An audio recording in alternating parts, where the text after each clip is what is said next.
counter queue is a little bit more ifs and buts, right, as to what kind of matchup he wants to pick up. So I do think that Face Hunter might just come out and pay some dividends here for Frenetic if he can't get the better of the Mage Mirror straight away.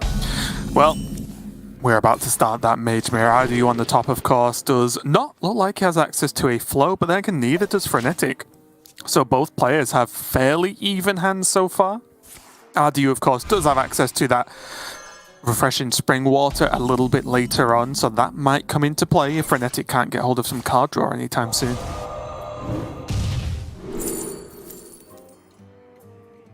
Frenetic, the master of routes to Incanter's flow, from what I have seen so far. Lorinda and TJ played a very interesting game of Where's My Elucia last night when they were casting Priest versus Demon Hunter. The opening turns with Mage can very much be along that same lines where you're digging for Incanter's flow, but we've seen Frenetic probably do it in the most interesting way so far, which is getting it off a Trick Totem, which he got from his turn 1 Font of Power. Yeah, I'll be impressed if that's beat, at least this weekend, because that's just seems optimal to me. But both players having a fairly clunky opening. RDU now has access to a Phoenix. He could go for Mini Mage here, but... Oh, his hand's just kind of awkward, isn't it? It is a touch, yeah. Yeah. I'm just trying to work out what even the plan is for the Phoenix. Of course, there's like coin Spring Water X into the oh my, what's the Epex's Blast? Sorry, on the natural turn 5 for when the Phoenix will proc. He's just going to coin Epex's now. Yeah, it's interesting. I was eyeing the Mini Mage a little bit, just because it was mana efficient. I think I used to regard Mini Mage as underrated in the matchup, and then everyone started playing Shooting Star, so I think it went down in value quite a lot. But if you look at Frenetic's list, he's actually not playing that Shooting Star, which means it's really just the Combustion that's able to take care of it effectively. Outside of that, you're getting a Devolving Missiles out of your opponent's hand, which is pretty effective a lot of the time. So I was eyeing up the Mini Mage just a little bit there because he doesn't have the huge payoff turns for the Phoenix, but Phoenix is never far from being right. It's such a powerful card with the synergies it has with the Spellmage plan. I was just going to say, right now, after seeing Devolving, after knowing the next draw is going to cost 1 more because the Watchtower, I would have, I'm with RDU on this. Slamming that Mozaki seems fantastic. We can see that it will get cleaned up, but I do think the idea was completely correct there. Yeah, so I'm just giggling now because every time RDU plays correctly around Combustion, I expect him to stare directly into the camera and say, "Are you happy now? That one's for you, Sottle, okay? Will you shut up now about my positioning?" Look at these draws from Frenetic. He got 2 mana Refreshing Spring Water. I thought that thing got nerfed. Still a little bit short of being able to clear this up, though. Cycle of Hatred isn't bad, but it's not great either here. It solves a little bit of the problem with the spell damage, but... I think he just has to double Combustion and just say, okay. Was that the right target? Time runs out on me. Interesting, right? Because he could have just straight up double Combustioned the Mozaki. Yeah, I thought that's what he was going to do. Yeah. And now he can't kill a Mozaki. I mean, there's no flow for RDU, but I think this pause has certainly made Frenetic think about this turn a little bit more, and maybe a little bit too late. Yeah, even with no flow, like a Mozaki just left up on the board is still scary because of Refreshing Spring Water. It just still opens up the ability to throw so much extra damage out. Obviously, the other minion just naturally had spell damage +2 anyway, so it's a lot closer than it might seem on the surface.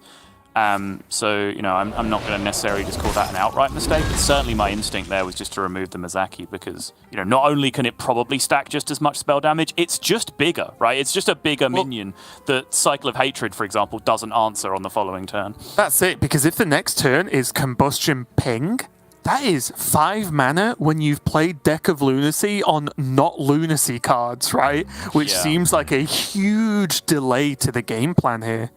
Yeah.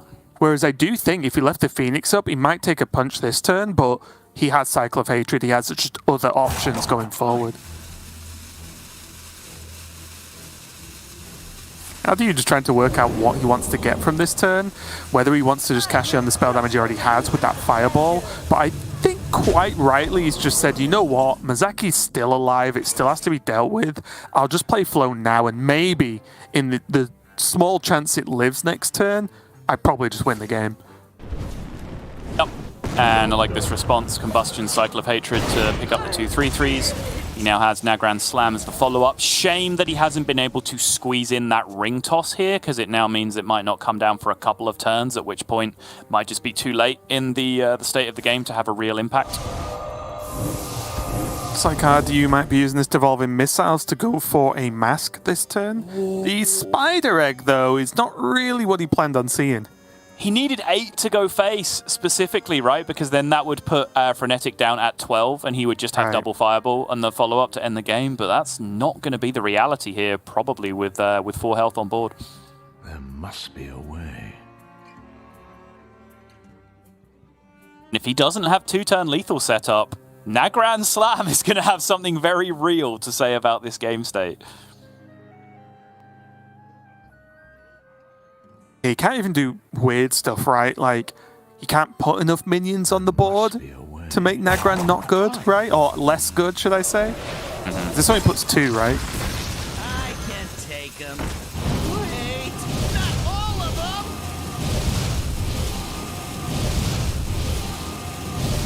Always tickles me how slow this animation is. There's Nagran Slam. It looks like he checked with the Blackjack Stunner preemptively. Oh, okay. Only 1 going in. The thing for RDU is he has Flame Strike. So he can just delete this and hope that Frenetic doesn't have any more burn to the face. That's right. But he still does not have a clean 2-turn lethal set up right now, which means that he might just need a whole additional turn to get out of this, and that's a whole additional turn that Frenetic can draw another big board generator or another big burn to face, even if that's what it comes down to. Yeah, none of those things though. He needs like both minions to live, right, to be able to do this, which is obviously extremely unlikely. And now there's an ice barrier even, which can potentially mess with that, which I assume is what Frenetic took in that spot. The thing here, though, is if RDU's got his mindset on just burn at this point, he can go Intellect to test for counterspell and then just mask. Just funny. You saw the slight look of visible confusion from RDU as he got his Blood Mage Hex, but yeah, it pretty much makes sense in that spot, right? Just deny the card draw. Yep, gonna go for Intellect. Those draw his Solarian Prime as well.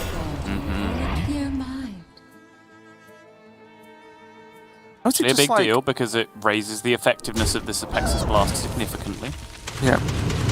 Yeah, I like this trade. Again, if it's Ice Barrier, RDU has no desire whatsoever to swing face with a minion this turn or for the rest of the game. Frenetic's going to need a heal. Oh! If only there were minions. Can dump this Soul of the Forest. Yeah, should still cheat enough mana with the Skull to be able to get himself out of this, but yeah, no way to get that Tidal Wave castable unless there's another one coming off this Skull of Gul'dan potentially, but even then that's not going to get down cheap enough now. Oh, the Cenarian Ward! The 2 mana he spent. To be fair, he had to spend 1 mana on the Soul of the Forest, right, to get it out. Yes, so there was no way he could have kept the 2 that he needed at the end of the turn there. Wow, and that is that. RDU knows that there's nothing stopping him chucking these spell damage to face, and now he's going to end this game relatively quickly there. 1-0 to RDU, but as we mentioned, Frenetic had a clear plan for this outcome. So, although obviously Frenetic did not want to lose the game, he wanted RDU to be in an awkward position, Frenetic does have this face hunter, right, that he can queue into, and I'll be shocked if that is not the next pick for him, which I'll find out in just a second. Yeah, can't imagine he's going in any other direction with this. But yeah, he was the player that could afford to lose that opener, let's say. He's still in a bad position because just the way last hero standing works, we will get, functional Q and counter Q now, and RDU having won the opener, he's the one that needs to get his serve broken now, essentially, right? He needs to Q a favorable and lose it in order to lose this series, or have his lineup, not built effectively in a way where a matchup comes up that he doesn't have the ability to Q a favorable for. One of those two things has to happen. But I do think if he'd have lost that mirror, he was in a much, much worse position than Frenetic is now because of the potential for that Face Hunter to come through the other way. And even though we've been talking a lot about how effective Deck of Lunacy can be now in the matchup, you saw there that even no flow mage, standard straight up burn at your face, was able to defeat Lunacy on the other side. And it wasn't a bad Lunacy draw. It was effective removal into Nagran Slam, which is about as good as you can possibly hope for when you do generally start off a little bit behind when you play Deck of Lunacy now, so it's the right order to draw those cards in. And it just wasn't able to get over the line in the end. So you can see just the pressure of straight up burn damage making you need something very specific from your deck, which is healing, right, to prevent that damage coming through. When you have to ask Deck of Lunacy for something very specific, that's when the weaknesses do become apparent. And it was a big bonus to RDU that although it wasn't a flow game for him, it was a draw all you burn in the first half of your deck game, right? Which they're the ones you win in that instance, even if it's not mana reduced. But to no one's surprise at all, Frenetic does have his Face Hunter locked and loaded and ready to go for this game number 2. And again, it's just simply a good matchup. It's winnable by Mage, of course, but honestly, most of the time when I win this match, it's off a very good Apexis Blast minion coming down, or I've done the whole Mazaki and then just 30 them in a turn, even when I was dead in the turn after, right? It's those kind of silly outcomes that happen, but really for me, it's about either a disruptive ring toss that's corrupted, obviously, early as possible, or just a strong Apexis Blast outcome. Yeah, and I did mention earlier that when I was talking about Minimage, that Frenetic isn't playing the Shooting Star in his deck, which is probably one of the best cards you can have against Hunter, particularly in the early game. RDU isn't either, so he is really going to have to be all in on that Incanter's Flow discount, just do things too quickly and too effectively for your opponent to deal with. And step 1 complete, as Incanter's Flow does appear in the opening hand. But I think if you've built your deck in a particularly anti-aggro way, where you have Shooting Star, maybe have an Ice Barrier in there as well, you can do things. You can do bits here and there without having the Incanter's Flow start, but RDU's deck is built in the way where he basically needs this exact opening to be able to stave off the onslaught from the other side, and it's the opening that he has. Yeah, the only thing he's missing now is a 1-cost spell, whether that's naturally 1-cost or obviously flowed, but this Firebrand could actually make a very big impact if what exactly Brain Freeze next turn comes out. Yeah, this Firebrand is fairly disgusting. Yeah. You would imagine that this Combustion even would just do absolutely horrible things to your opponent, but Frenetic building a board in such a way here that Combustion actually just isn't really enough to deal with the board state. I mean, we saw it, didn't we see it the other day, right, where the board, this kind of push was dealt with, and there was still enough Hunter damage to end the game. It was exactly Frenetic as well, yeah. I think it was Frenetic against Viper where that happened, and he looked very downtrodden when the Combustion came down in the early game to clear up this kind of spot. But it's just such a huge opening. The difference, I think, last time around is that the initial initiate also got dealt with. Right. It wasn't just there, beating away on the following turn. And also as well, the pack leader didn't go to 4, right? It was still at 3, I believe, which obviously, as we've just seen, that required the whole Combustion there from RDU to deal with, and Frenetic's not letting up anytime soon. Already down to 21. RDU has to dig himself out. But yeah, get out! The speed in which he played Firebrand then, that was 100% a castable, and Brain Freeze was the best one. Proceed immediately to the bin. What have you done this turn? Come on. That's disgusting. At least for Frenetic, he has gas, right? He has the Wrangler into Trampling Rhino that he's just picked up now, so he has a next turn. Because RDU's played minions, unless he does something very strange to get these minions dead, then Rhino's going to have a good target. Then there's Tracking, Arcane Shot, Quick Shot. So there is still plenty of gas here for Frenetic, but yes, that was the one outcome you did not want to happen. Gonna ping and preserve the Runed Orb here. Functionally the same thing. I guess slightly more mana efficient here, although you can argue that, you know, whether using a hero power over a card in hand, whether using a hero power over a card in hand is ever truly mana efficient, but all of that pales in comparison. I think what was important there for RDU was just to keep those 2 minions on board at all costs to reduce the outcome of exactly what happened. But now that that Rhino has gone face, that's pretty much undone all of the good fortune that RDU has had through the opening turns. And you can start to see now why this is such a brutal matchup, because it's hard to imagine this going any better for RDU than it actually did, and still Frenetic looks like he's got all the tools he needs to end the game. Yeah, again, I think even though this was fantastic, he just didn't have the one big minion, right? Like the one big 5-drop, he just didn't land it safely. And as I mentioned, although RDU had this opening, Frenetic still has gas. Like, look what he's got. He's got access to all the burn in the world right now with double tracking. Is upon us. We can just set this up right, that he's just done, basically, next turn. Yep. As long as RDU doesn't deal, what, like 1 billion damage to him, he's okay. I mean, he only needs 19 more, and he has 11 of that in hand with the mask already. But there is nothing he can do defensively to prevent Knife Vendor lethal. However, he can take Frenetic into draw territory as well. Yes. Let's not forget about that. And now he can't. Short though, yeah. Yeah. Getting a little bit short.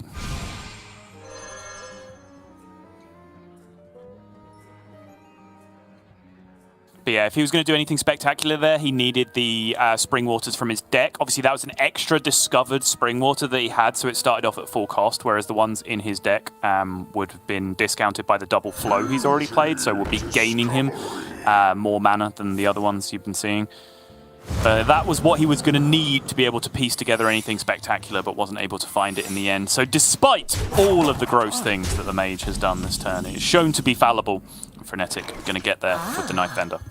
Yeah, matchup has gone as expected so far between these players. If RDU won the Mage Mirror, he'd struggle against the Hunter. If Frenetic won the Mage Mirror, things would potentially unravel for RDU, but now it really is on RDU to decide how he needs to progress in this series, because he has his Rogue left, which is not especially strong against Hunter, at least in my slightly biased Hunter opinion, and also Rush Warrior, which, although again is fine, because it doesn't raise to the extent that Face Hunter does, and Face Hunter normally gets what it wants out of its minions within a turn of playing them anyway, that being able to then trade them off doesn't normally do much either. I think both matchups just aren't that terrible for the Hunter. Yeah, I agree. If you look at like very high rankings, then it's a slight favourable against the Rogue and a slight unfavourable against the Rush Warrior from what I've seen. But they are both fairly close, both to the point where, you know, a little bit of skill expression either way can really just twist the matchup in your advantage. So, you know, not looking good in the position for RDU now, because he doesn't really have a clean counter queue, it's worth to be saying, against the Face Hunter. But honestly, we've talked about this a lot, and I think it's natural because we're excited to come back to Last Hero Standing, right? So we want to talk about the intricacies, but it's not to say that this still wasn't a thing back when everyone played Last Hero Standing. You know, we talk about bring 4 good decks as a conquest strategy. This is a thing that people used to do back when we played Last Hero Standing as well, is I'm just going to play the 4 best decks and let everyone else figure it out, right? Right. Which is very much the kind of strategy that, you know, RDU is running.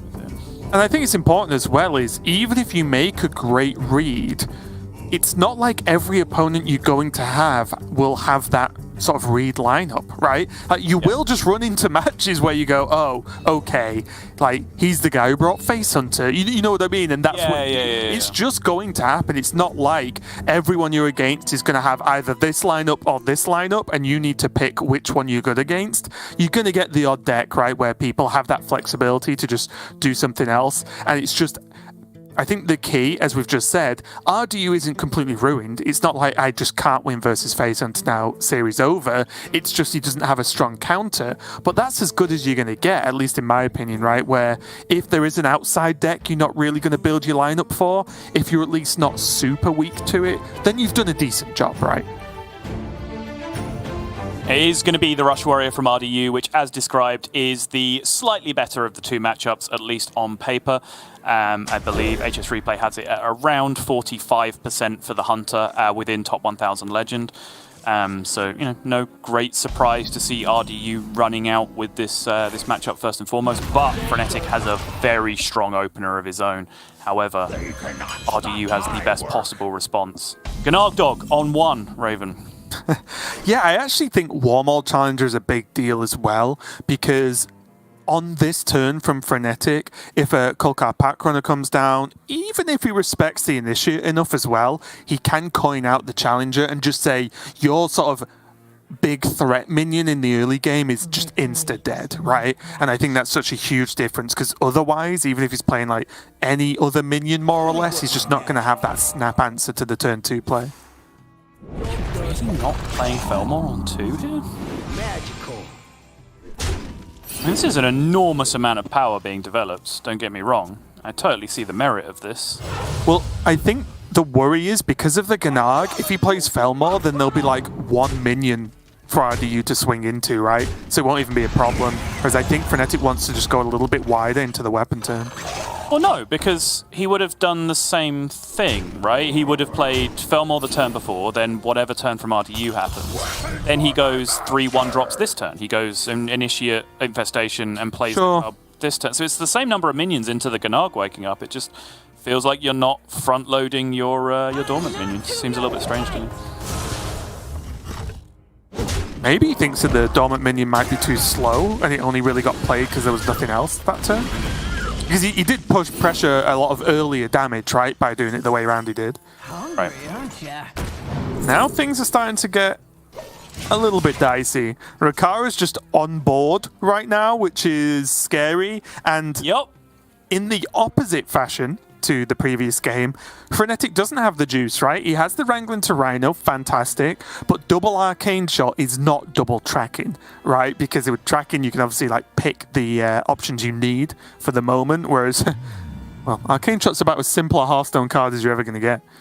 Yeah, but again, there was a game changer in the previous game against RDU where the Felmore just went face in a situation where it was unfavored to do so, and it can just do that again here, and suddenly, if you're going to start counting damage, 5 extra off this 18 when you add in, what, Rhino dealing 4, right, against a 3 health minion? I guess there is now a 2 health minion left remaining with the Warmaul Challenger as well. So Rhino dealing 5, that puts him down to 8, and then a hero power and 2 arcane shots. He's only 2 short of just 2-turn lethal at that point. Yeah. What if RDU just kills him, though? Because it's pretty close with Rakara just still on board. Yep. I do like the play from RDU as well. Just get that conditioning down early, who cares? Get the parade leader on the board, plan for Ogremancer next turn, and just keep pushing. I think this is the biggest decision Frenetic will make this game. 2 extra damage, or potentially an extra turn by taking care of one of the key minions, right? The Rakara or the parade leader. Going with my gut, I think with this hand from Frenetic, it's just the extra damage. I agree. What is he going to draw that's going to make this game last a turn longer worthwhile? It would have to be, like, maybe exactly Rinling's Rifle would be the draw that would extend the game, maybe? Yeah, so the default answer to that question is his hero power. He gets to press that one more turn. But if he gets to press his hero power one more turn, all he gets back is the 2 damage he missed in the first place by not trading into the smaller minion, right? Right. So outside of that, you do have to then present your argument of what makes the extra turn worth it. And even then, it's a hypothetical next turn. It's not a guaranteed next turn. It doesn't necessarily exist, right? Yeah, so it might get you another turn. Very much in favour of doing exactly what Frenetic did here. And I kind of wanted to snap back at you, Raven, when you said, what if RDU just kills him, and ask you how? Because there's a lot of trading that needed to take place on RDU's side of the board to be able to get this done, as far as I could see it. And you see the level of respect being given from RDU to the board. And this is just a weird game of Hearthstone right now, because Frenetic's kind of put in check by the Ogremancer until the lethal turn, but RDU now kind of has to hero power every turn, which is comfortable for, at least for the immediate future, because he has the mana to do so. Rakara number 2! Yeah. Insane. Just play it trade, right? Race! I told you, it's all about the race. Yeah, certainly the race is on now.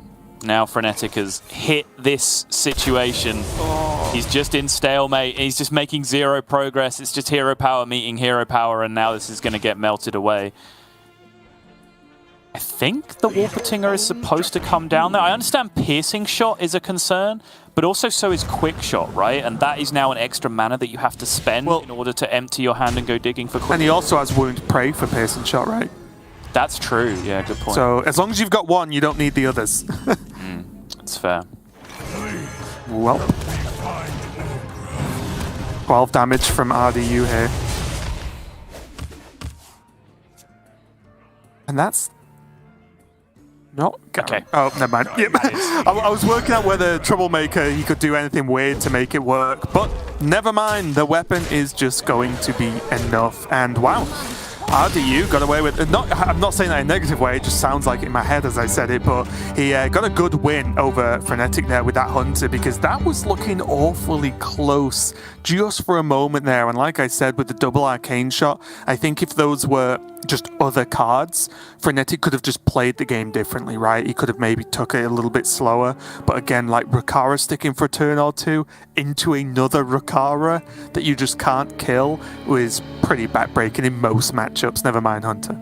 Yeah, and to be clear, it still was guaranteed lethal, because all you need to do is just trade the exact 4 from the Rakara into the 3/4, and then you get exact 6 to go face instead. Right. The 4 damage you would have got. So you make the damage back very easily. So he did have guaranteed lethal before the top deck, but obviously the Sword Eater just made things nice and simple. But you just see the explosive power of Face Hunter coming out there, because even though that looked utterly miserable from Frenetic's point, I called out, I think the most important decision he had to make was that Rhino trade, and I think that was the most important decision, and I think he got it absolutely right. But he just needed to not draw, 2 1-drops in a row from that point. He could have potentially raced the Ogremancer over 2 turns if he had the damage to back it up, right? If he was able to look at his hand and go, okay, I play like Knife Fender hero power this turn, and then go Arcane Shot, Wound Prey hero power on the following turn, right? And actually race this situation. That was a possibility. But when he was looking at his hand and looking at an Ogremancer, and the only backup he had was Intrepid Initiate and a Warpatinger, you just can't really justify starting to throw spells at that point, right? It really just needed to be Piercing Shot, didn't it, to be honest, right? It just needed to be Piercing Shot, or I guess second Rhino would have been fine to work something out. But it does mean Frenetic, of course, does have to change his deck, and that means it's going to be a good old Warrior Mirror here, Sottle, as the Rush Mirrors are going to have this face-off, and this is a really tough one to play, I think. I think it's very sort of snowbally for one player if they get the conditioning especially and the other player doesn't and can land relevant minions. It gets very difficult to fight back. It does, and we saw how impactful a curve was. We saw the reactions of the players yesterday, right, in Casey versus Bunny Hopper, when Bunny was just landing Gannarg over and over again, and then particularly in the Warrior Mirror, Casey was just, giving the old sarcastic clap over to the opponent, because I think, as important as conditioning is, and it can create big swings, without it hitting exactly the right minion, like conditioning Blademaster is obviously fantastic, and conditioning with the Murloc can be a decent consolation prize. But if you're able to curve out and go, Gannarg into Bumper Car or whatever else, when you're able to do... Lead your gaze to the top of the screen, please.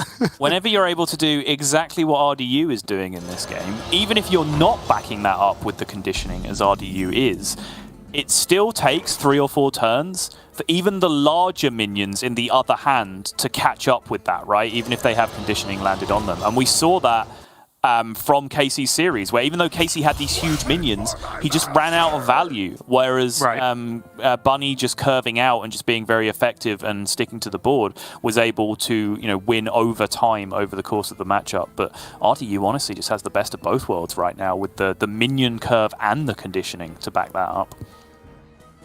This is what I find tricky about this deck, though, is situations like this. Like, a huge part of me would want to play conditioning this turn because it's like the safest turn to do so for now. I know, of course, it's only the rank 1, but he can just swing into the 1/3 with his weapon and then carry on with his day.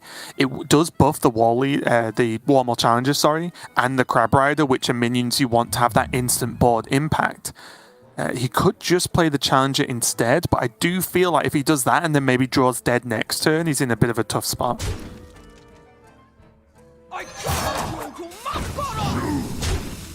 I like this, honestly. I think there's always a fear, right, when you start playing out all your minions from your hand. It's like, well, how good is this conditioning going to be anyway? I think because he has Bumper Car on board, he's always going to get some kind of value out of the conditioning, regardless of how small his hand becomes. I think with that Troublemaker and with the board in his favor, I think he's in a pretty good spot where just curve out, buff up your hand on 5, and then land the Troublemaker on 8, buffed up, and it should be just like a big game-ending threat that Frenetic's not able to come back from. Yeah, I guess I was worried about is how much the board is going to be in his favor, because although Warmaul Challenge is a great minion, it's a one-attack minion, which might not really do too much. But now, with Playmaker and the Dark Moon Riders, then we can have a different conversation now, Sol, because this hand looks sick.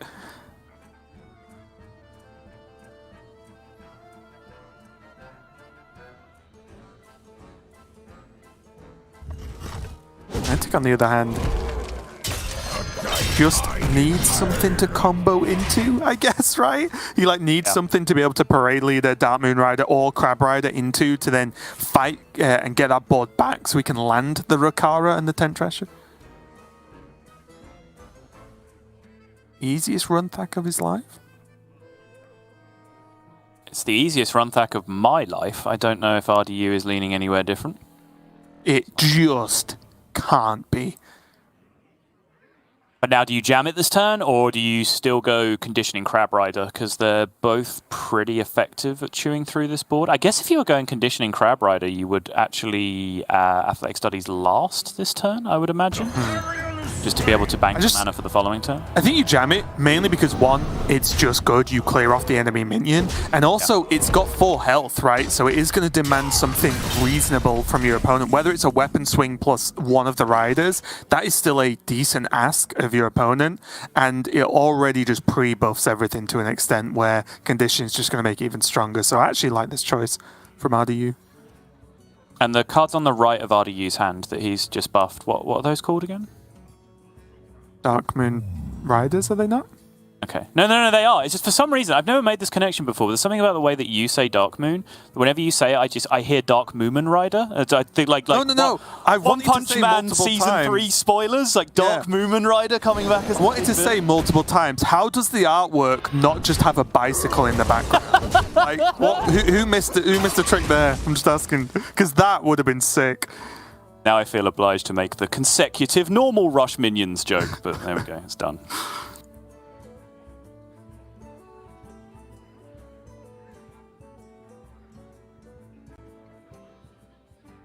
How does RDU want to go about this? Because either way, I imagine conditioning comes down this turn. I don't think there's going to be a better turn because he can just conditioning, stage dive and just play one of the riders to kill this 5-2, and then really go big with Playmaker next turn, right? Why, that order doesn't make any sense. If you were going to stage dive, you stage dive first, because you give it +2/+2. Was it corrupted? Oh, right, sure. You give it more. +2/+2 Okay, yep. No, you're right. You're right. Is just bigger. Well, look, all I mean is play those cards this turn, okay? But yeah, when I say, because he went conditioning first, I was relatively sure he was going to take a different line, because, doing it that way doesn't make any sense. And I'm relatively confident RDU is a better player than you and wouldn't make the same mistakes. We'll see. Fight. Look, I'll concede it, right? At Battlegrounds, yes. Oh, shade. Amazing. I'm looking forward to not being the caster that's in trouble in RDU stream chat this week. That's fine. You'd have to go in his stream chat to care, right? Wow! Whoa! Raven, oh my god. Wind it back in, mate. Come on. Jeez. Most importantly, though, I do like that RDU did try to do the, I guess the hallowed play, right, of landing a Playmaker for a whole turn, because if that stuck around, which it could have done, what? and... What? Wait. Raven, did he just miscount mana? Yes, he did. That's exactly what happened. Oh, no, this shouldn't... You just lose if a Playmaker survives a turn. I think that's in the rules. Oh, no. Oh, wow. Yeah, Ardy is confused. That's his confused face. He's like, wait. Yeah, and that is Frenetic's devastated face. This is not the follow-up that he was going to want to the previous week.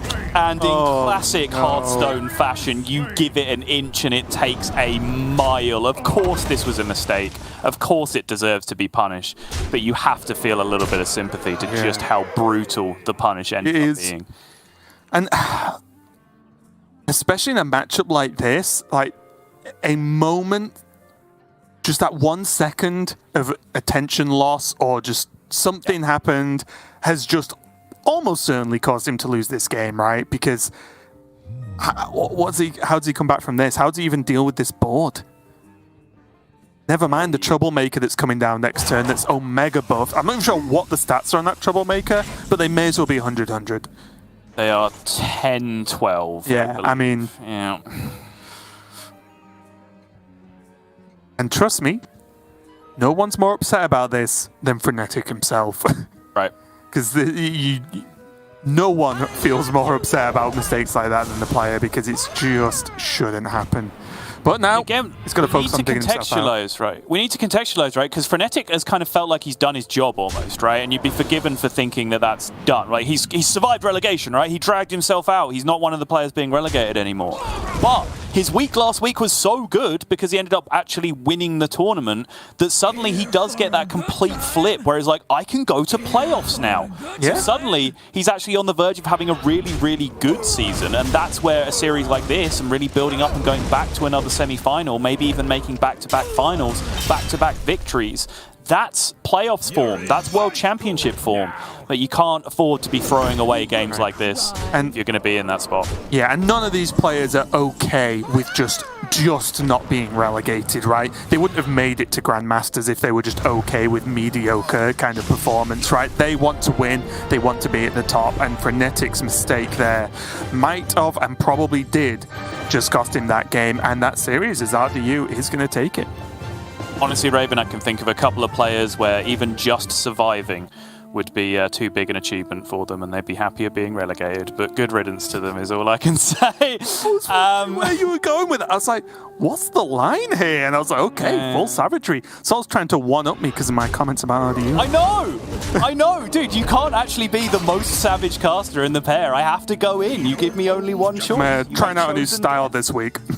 Yeah, fair enough. But yeah, I mean, you see it. There it is. Exactly the moment you see it, right? It's just brutal. And the punish is so multifaceted because not only did he did he ruin his mana that turn and not be able to kill the playmaker, but then having essentially skipped that turn, do you know what he really needed to be able to clear the board effectively? Was it a playmaker? Sorry, a parade leader, not a playmaker. Yeah, I'm just copying what you said. Yeah. My mistake. It's tough as well because, and this is